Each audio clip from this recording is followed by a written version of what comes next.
আসসালামু আলাইকুম। Hello viewers, আপনারা যারা বেকারির বিজনেস করতেছেন দেখছেন এটা একটা গ্যাস ওভেন। এখানে 72 পাতা পর্যন্ত মাল তৈরি করা যায়। আমরা আজ সাভারে আসছি। এই ফ্যাক্টরির এই ওভেনের সমস্যা ছিল সার্ভিসিং করার জন্য। আপনারা দেখতে পাচ্ছেন এই হচ্ছে কন্ট্রোল বোর্ড। এটা একটা অন্য কোম্পানির মাল, আমাদেরকে ডেকে নিয়ে আসছে কাজ করার জন্য। এই একটা কাজ করছি, এটা শুরু করছি, শেষ হয়ে গেছে। আবার এই পাশে একটা আছে, এটা হচ্ছে 36 পাতা। এই ওভেনটা আমরা সার্ভিসিং করলাম। তো এই ধরনের কাজ যদি কারো থাকে, সার্ভিসিং অথবা নতুন নিতে চান, তাহলে আমাদের সাথে যোগাযোগ করবেন।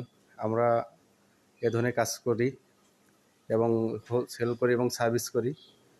যে কোনো প্রয়োজনে আমাদের সাথে কন্ট্যাক্ট করবেন। ইনশাল্লাহ আমরা আপনাদেরকে সার্ভিসিং এবং নতুন তৈরি করার জন্য যে কোনো কোটেশন পরামর্শ আমার সাথে করতে পারেন। আসসালামু আলাইকুম।